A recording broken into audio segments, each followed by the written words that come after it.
Commercial fishing is one of America's first industries, dating back over 400 years. Seafood is an important part of life in Louisiana. Nearly 1/3 of all the seafood consumed in the United States is provided by Louisiana. The traditions of catching, cooking, and eating seafood are ingrained in Louisiana life. When you choose a career in Louisiana Seafood, you're supporting the traditions, lifestyles, and environment that have sustained the people of Louisiana and fed the nation for centuries. Hello everyone, I'm Charlie Winham. Welcome to Catch a Career, Opportunities in the Louisiana Seafood Industry. This is the second of two classes on careers in the seafood industry. The first class was about catching and processing, and today's discussion will be on distribution and marketing. It's a big process and somebody has to do it. One day that somebody could be you. In a moment, I'll be joined by experts in the field who will share some important information and take questions from students all around the state. And just so you know, if you can believe this, there are 200 schools and 8,000 students tuning in right now. We want to welcome each and every one of you. Joining us in the studio are two students who are interested in the seafood business. Kayla Roig is a senior at Solomon High School, whose father is a commercial fisherman. And also joining us is Nathan Killen, a junior at Mandeville High School. First of all, thanks a lot for being part of this electronic field trip. Thanks for having us. Kayla, let's start with you. How did you become interested in your father's commercial fishing business? He's just been taking me on the boat since I was little. Yeah? And How little are we talking about? Like 5 months old, 6 Oh, months my old. goodness. So I've always been on the boat, and I really enjoy going. Mm-hmm. Throughout that process, what have you learned, and at what point in your young life were you saying, maybe this is something I'd be interested in doing? I just became really interested in like the past 3 years. That was my job over the summer. I'd go shrimping with him. I was his deckhand pretty much. And I just started to love it. So this past summer was really the most active you've been in pursuing commercial fishing as a possible career? Yes. Yeah. Long hours. Yep. Yeah. How early in the morning did you get up? Well, we leave the dock around like 5:30 at night and get back home at like 8 in the morning. Yeah. So. Nathan, your dad is not involved in commercial fishing. Is anyone in your family involved in that regard? Well, not really, but I don't think somebody in my family has to be for me to be involved. Yeah, exactly. So I mean, it's a little different from Kayla. Situation. So how did you gravitate towards your interest? Well, I see the severity of it. I see that we're losing generational fishermen families. It all comes from the family. And if there's not a grandpa or a dad to teach their son or their grandson, how is it going to keep going? How is that line going to keep going without breaking down and losing fishermen over the years? Mm-hmm. And then it'll eventually decrease, you know. So how are you finding out about it? Well, I've always loved to fish. I just don't, I don't do it for more than recreational. I just like to go fishing. I like to put out a couple crab traps, go jugging sometimes. But that's about it. I don't. I'm basically wanting to just almost be a spokesman for people that want to be in the industry. You know, get the message across to people. You know, I'm not in a family business, but like I said, I don't really think I have to. Sure. Now, both of you still in high school. Are you finding out anything in high school pertaining to commercial fishing? And I'll start with you, Nathan. Do you get a little bit of information at all, or is it something you're finding outside of class? Not at all. It's really outside of the class. You know, you can use some core stuff that you learn in class to possibly go towards the fishing aspect of it, like the business part of it, the salesman part of it, you know, the catching and selling the fish. Sure. You know. But not really inside the classroom, no. Not about actual skills on fishing. No. I'm gathering a lot of your classroom work is with your dad, more so than maybe in high school. Or do you find out, do you pick up anything in particular? Maybe every once in a while when there's a current event or a bell ringer or something that has to do with something that's current going on, like an oil spill or the seafood distributing or anything like that. But other than that, I learn everything from my dad. If you had a mentor, what type of skill sets do you think are helpful to consider a career in the seafood industry? that they know what they're talking about and they're willing to teach you. Uh-huh, And uh-huh. that's about it. That's about it? Any ideas, any thoughts? Just, you know, what's a good time to go out fishing? A good way to tie some knots. I don't know. Yeah. The stuff that The you basics. need to know, the basics. Yeah, The yeah. bottom line stuff. Yeah. Well, I want to thank you both. This has been a wonderful start of our conversation to what I think is an outstanding career for folks to consider. So, Kayla and Nathan, thank you both for joining us. Very welcome. Thank you. You're very welcome.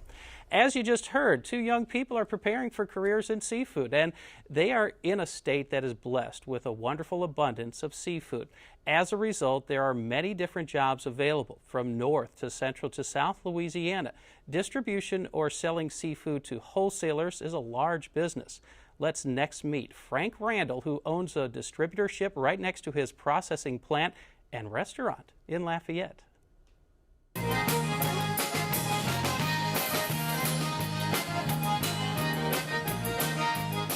If you are looking for fun and food in the best possible atmosphere in Cajun country, one word: Randall's.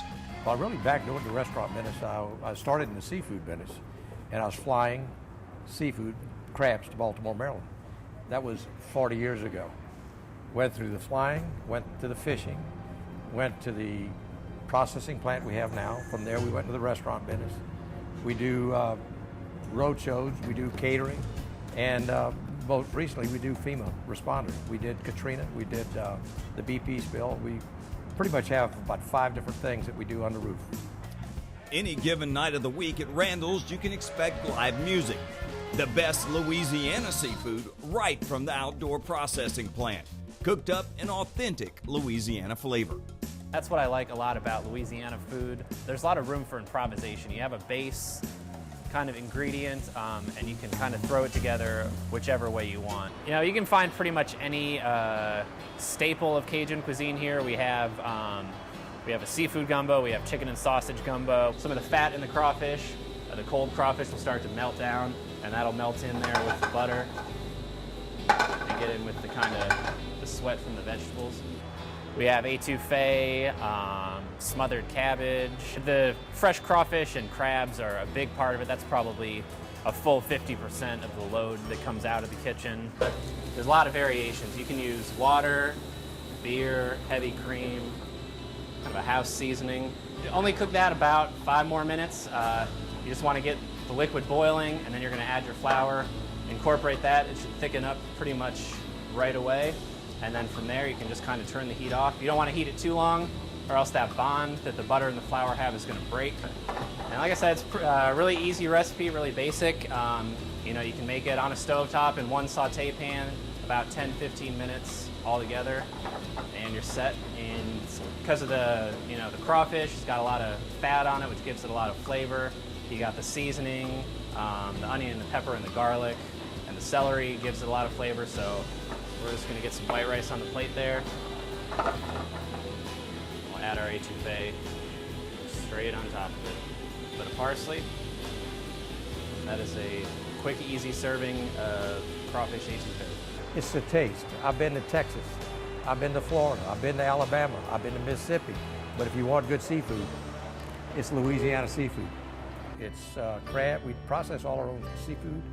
The crab, the crawfish, the shrimp are done in our own plant adjacent to the restaurant. We do for our restaurant, and we also ship out to different facilities around the country. So it doesn't get any fresher than this. At Louisiana Prime, we go out and get the very best, because it's hard to make something good out of something that's not so good. But we get the best and make it better. Joining us now to talk about harvesting seafood is Frank Randall, the man you just met in the video segment. Also, Rick Phillips of Phillips Seafood Company in Bayou Pigeon, and Carl Turner, who is the owner of A La Carte Specialty Food in New Orleans. Welcome, guys. It's so nice to have you on this electronic field trip. Great to be here. Thank you so much. Frank, how did your family get started in the seafood business? This is a wonderful story that our folks just saw just a sampling of what looks like to be a very enjoyable business for you and your family. Yeah, it was a family of one. When I started, I'd gotten out of college and I'd finished the military, and then I was predestined to go into family business, and I wound up in the insurance business, and I was also a pilot. Well, I wanted to fly, so I figured out, well, if I want to do something that would promote that, I said, well, let me get into the seafood business. That led to where I am today. That's 4 decades, 40 years. When you said you were predestined to go into your family business, what was the family business? Insurance and real estate. Insurance initially. My grandfather, my dad, and then they just presumed that that's what I wanted to do. But when I hit the out of doors and people go fishing on the weekends, I get to fish every day of my life. Absolutely. So did some of that information and what your father and grandfather did help you into the career you chose? It's work ethics. When you get down to it, you are in charge more than anything. This is the ultimate small business. You make of it what you want to make of it, and the sky's the limit. Yeah. How did the business evolve from processing and distribution? Well, when I was in the seafood business, I had the plant, and when I delivered to restaurants, that looked good, so I integrated vertical integration. So we just started on one end, and today they call it from the water to the plate. And where do you distribute? Anywhere, all over the United States. Primary markets are the central, but we also went to Korea, South Korea, to Busan on a trade mission by the United States. Yes. How long ago was that? 2 years ago. Okay. And we're still cultivating those markets. So it's, in fact, I think these guys are destined to probably do some of that stuff. But it's real interesting. Absolutely. Rick, we'll go with you with the next question. Okay. What seafood do you distribute from Bayou Pigeon? Well, anything that comes around my dock. I mean, we get crawfish predominantly in crawfish season. We get catfish and a lot of other kinds of fish and bait fish. We do alligators. We get some frogs now and then. We even get blue crabs out to spillway sometimes. And it's kind of an ambidextrous. You float with it. Whatever comes in, we do it. How long have you had your business? Since about 1984. I started out going fishing with my dad from the age of 3 or 4 years old. They tell me, I don't remember it. My dad had a fish market in Baton Rouge in the 60s. And I worked in there, shucked oysters and skinned catfish, and we go to the camp in Bayou Pigeon on the weekends. So I got exposed to all that, and my whole family's seafood lovers, And it just went from there. Commercial fish started when I was 16, 17 after school, doing crawfish, running hook nets, and did that all the way till 1984, and looked like we needed help to move our stuff, It was hard to sell crawfish. You couldn't fish on Monday and Tuesday, and my background and being in the fish market when I was a kid and knew a lot of people in Baton Rouge, I started a wholesale business selling live crawfish, and then I got into the processing, just went from there, Something that some folks around Louisiana are also getting involved in. You're on TV, on CMT. Swamp Pond, is that the name of the program? Yeah. Goodness gracious. Yeah, we did 6 episodes, and they did real well, and we're currently filming 16 more. Quickly, I just got to ask you, how did that happen? Oh, long story. It's actually started with Dirty Jobs with Mike Rowe. Sure, I remember. I know that. Love that show. And I got to know the production company, and then Swamp People came along, and Andrew Zimmerman, and a couple other little small things, and they started looking at me, and they came down to my place and saw the action, all the characters of fishermen coming in and out, and customers, and they said, we got a show here, so there it is. This is a beautiful slice of Louisiana life we want to capture. Yeah. Carl, so tell me about your business. This is the a la carte specialty food? Yes. What in the world is that? Well, our company focuses primarily on value-added seafood, and this is a term often spoken about here in Louisiana. We talk about shrimp and fish in its raw state. Well, we basically take those items and create heat and serve meals. So one of our products, for example, we work with Chef Paul Prudhomme to create some sauces. We pair those with Louisiana shrimp in the package so that you can open the package, saute the shrimp, add the sauce. It includes also some roasted vegetables and other things, so it's a ready meal. So our business specializes in the marketing and distribution of value-added seafood items primarily. So where do we find your product? Is that necessarily at your store? Is it something in a grocery store or someplace else? This is a retail item, so you would find it in retail markets. We also do other products that are sold in food service distribution. We do some breaded oysters that are pre-breaded that are sold into like casino accounts and other Sure. places. So that's what we do, and so my background and my strength has always been in marketing. Okay. For about 13 years, I was the executive director of the Louisiana Seafood Promotion and Marketing Board, and I will tell you, I'm not a native. I grew up in Kentucky. My father was a coal miner. My grandmother was a moonshiner. So we got some in common. That's so okay. that makes me a hillbilly, right? So anyway, but I say that to convey to the students that, you know, you can become involved in this industry from any number of angles. And so what I was hired to become the seafood marketing director, it was because of his interest and the skill in marketing. Mm-hmm. So I say to the students, you know, my work has taken me to basically all of the states in the United States, as well as last week I was in China because we're trying to do some export of some Louisiana freshwater fish. How did that go?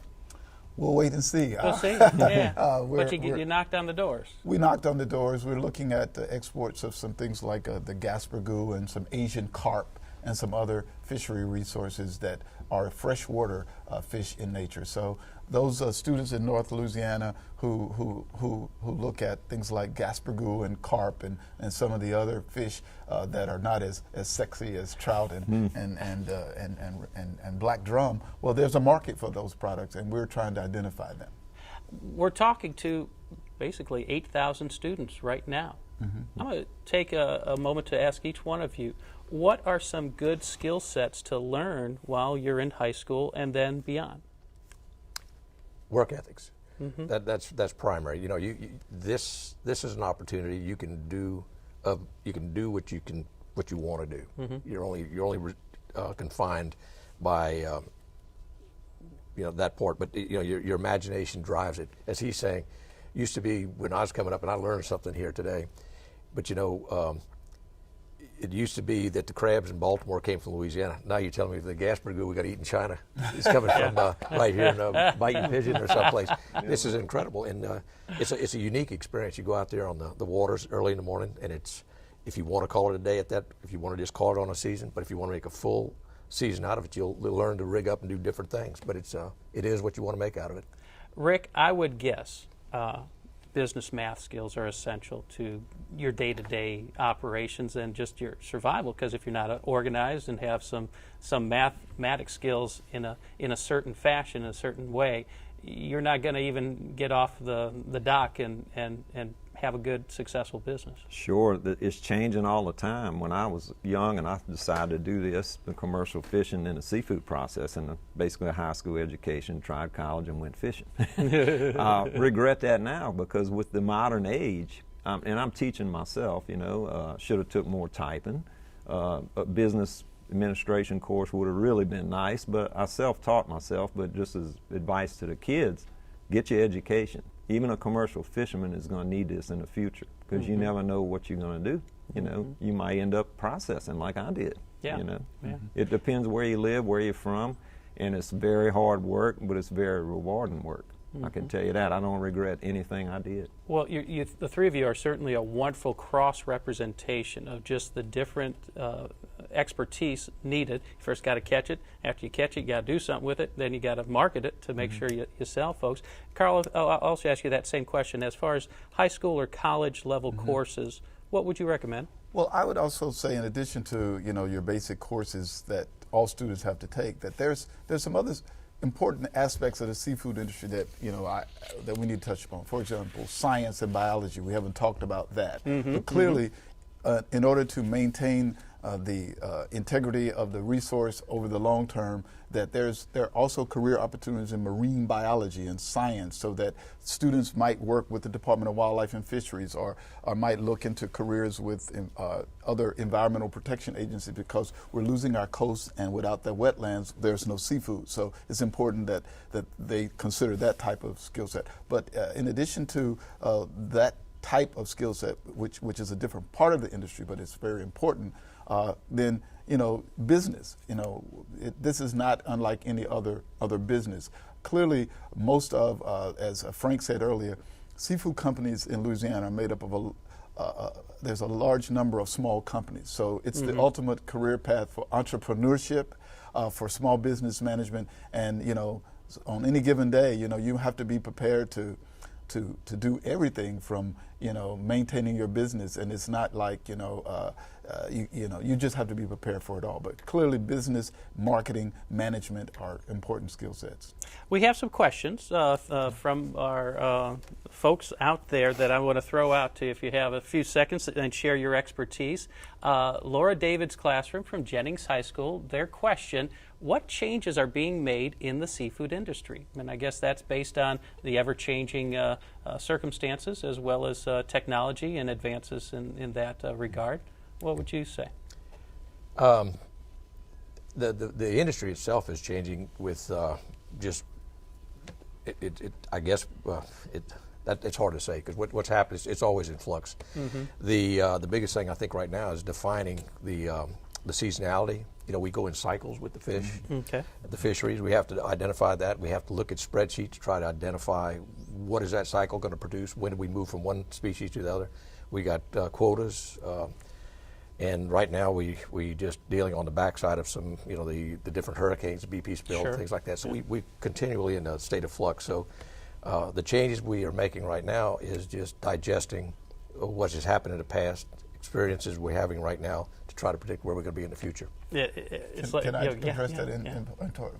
I think if we look at some numbers, for example, in around 1989, there were about 23 or 24,000 commercial fishermen in Louisiana, licenses through Department of Wildlife and Fisheries.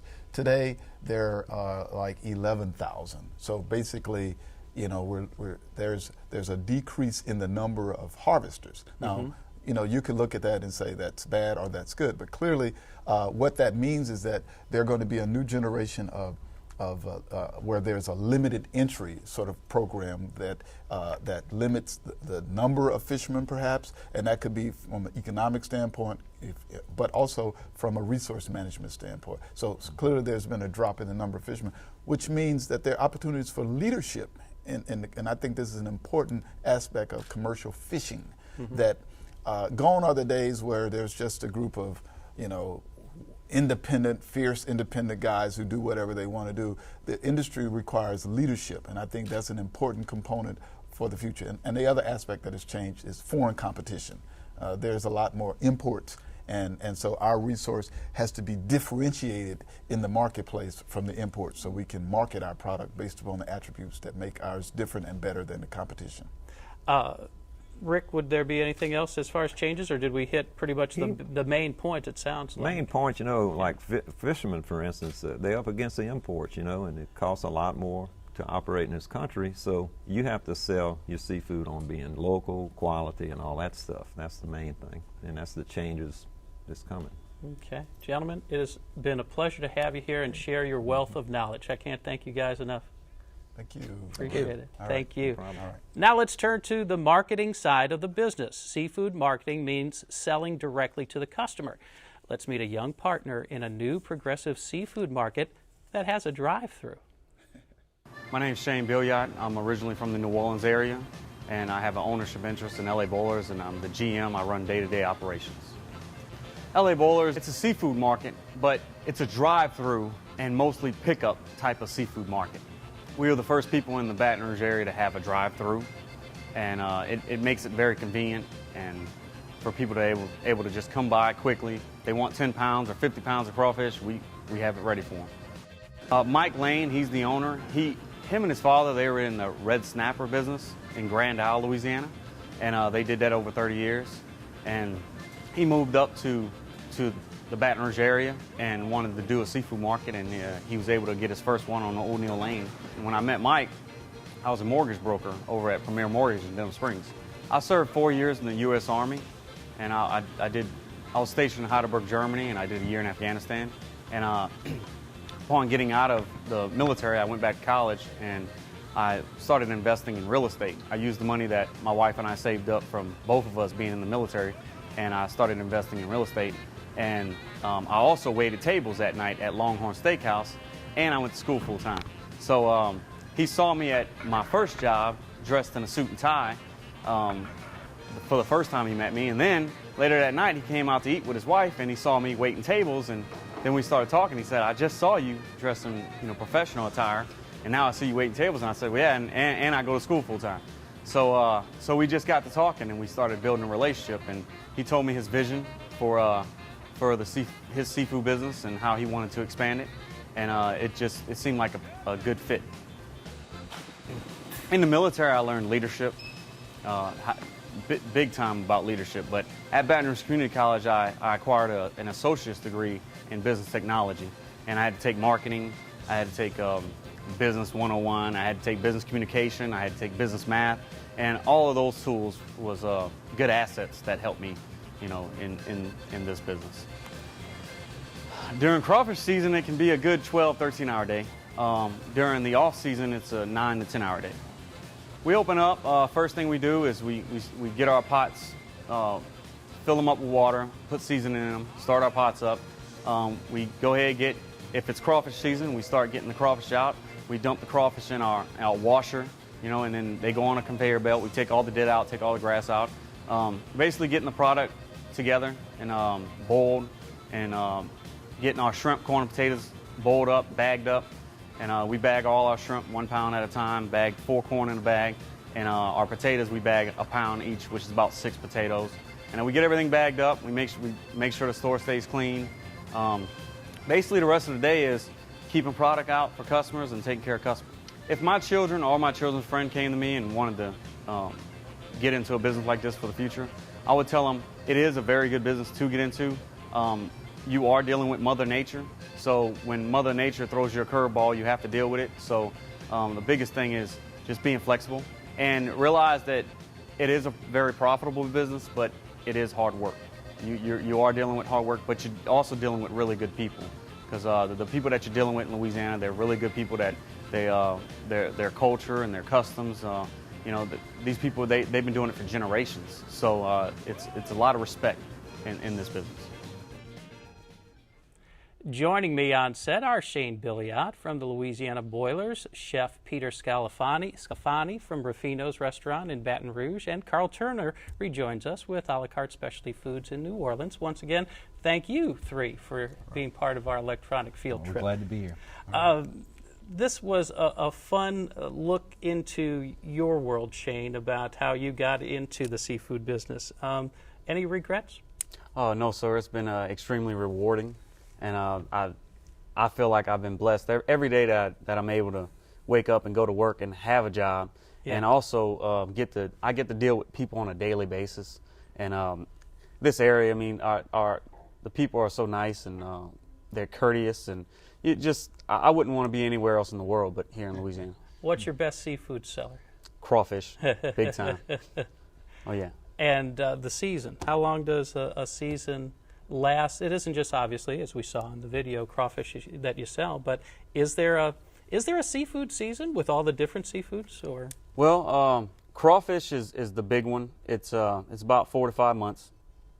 They have during Lent is the peak time, but outside of crawfish, you can do crabs year round. But once it gets cold, the crabs they become really light because they get stagnant. They don't move much. They don't eat much. So the big one's definitely crawfish. Gotcha. And then the rest of the year, which really the funny thing about crawfish is crawfish isn't really from the sea, Right. Exactly. So, but right. it's seafood. We call it seafood. That's what we grow up with. So, Chef Peter, how about you over at Ruffino's? Tell me about the peak part of your season for everybody that wants to enjoy some of the delectable items on the menu. Well, thankfully, we're busy all the time. Yeah. But seafood plays a huge part in what we do, and especially the seasonality. In fact, I'm just finished a cookbook that we're calling The Seasons of Louisiana, and I like to think about how a chef likes to cook by the seasons, but in Louisiana we have different seasons. So we have crawfish season, shrimp season, crab season.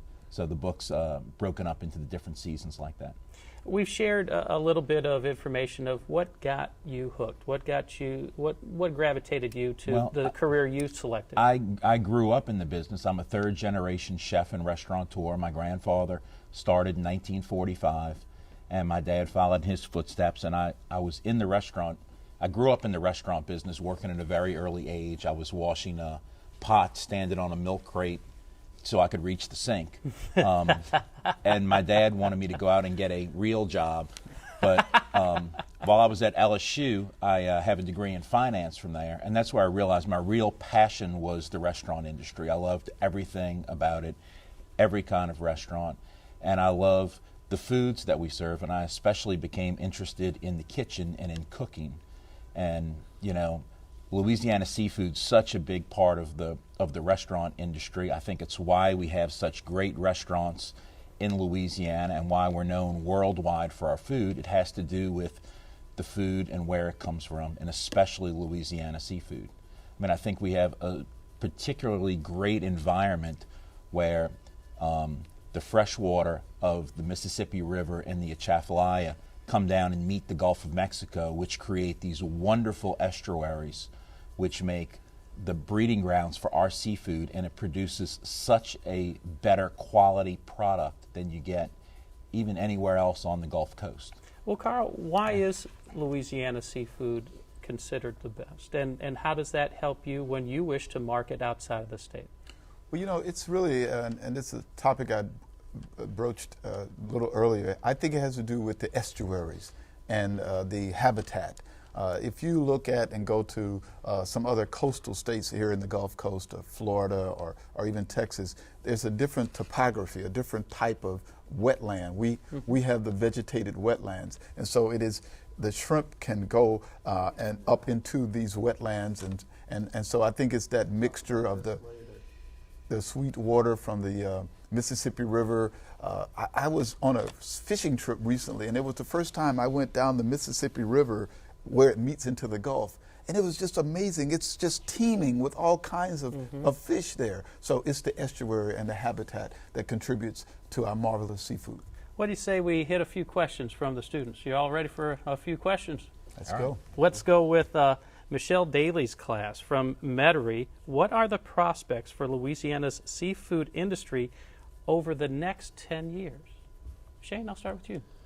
Wow. I'll tell you, with all these reality TV shows that are down here in Louisiana with the alligator and this, and Exactly. I'm sure they're going to have a crawfish one real soon, like on a crawfish farm. So, the rest of the country's waking up to Louisiana seafood. I mean, 1/3 of the country's seafood comes from Louisiana, but I think the demand for our seafood is going to keep climbing, which I hope is not going to make the prices go up too much. But, you know, you never know. But I see it being more of a national and global economy, because the rest of the country is waking up, and they're definitely taking notice of our awesome seafood here. Okay.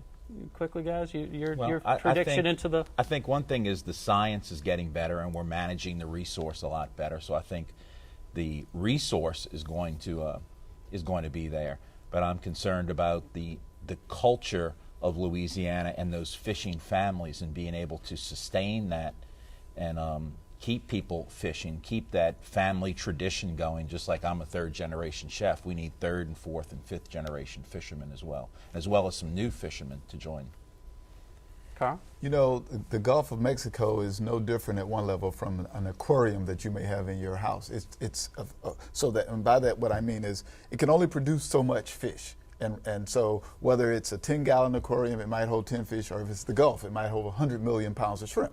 So I think in the future there will be more opportunities for aquaculture, farming in saltwater, mariculture, and farming. And just because it's farmed and in fresh water, we can still call it seafood. But I think we'll see a growth in fish farming in Louisiana. And also there have been some discussions about putting cage mariculture in the Gulf of Mexico, so you can grow saltwater fish in cages. Oh, fascinating. We're going to move to another question, and it's from Manita King Miller's class in Baton Rouge.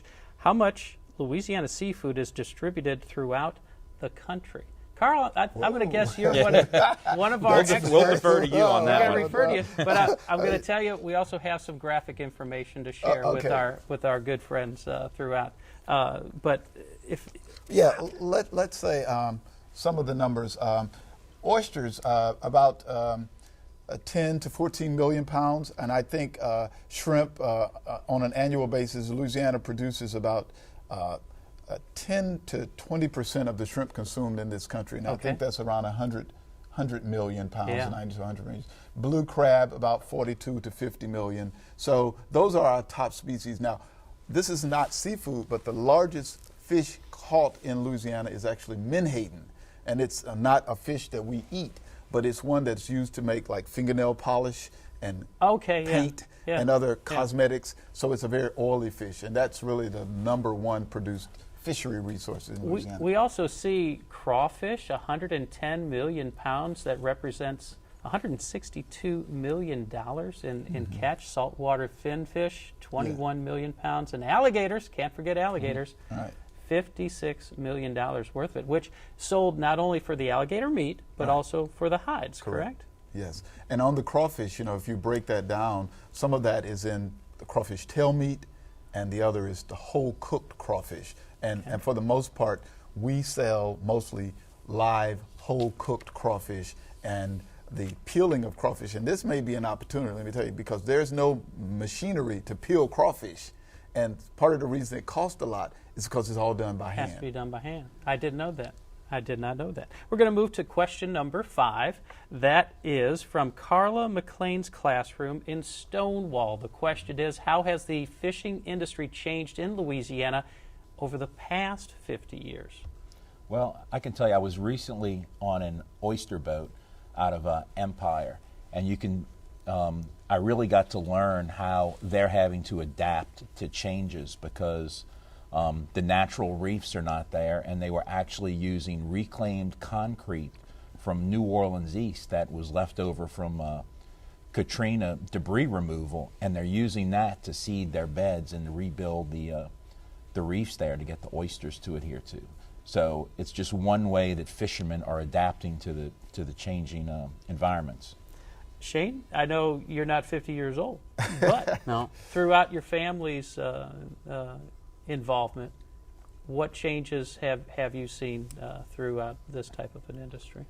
Well, definitely with the crawfish business, more farms. We're starting to see more farms. The farms are getting bigger because they're digging more ponds.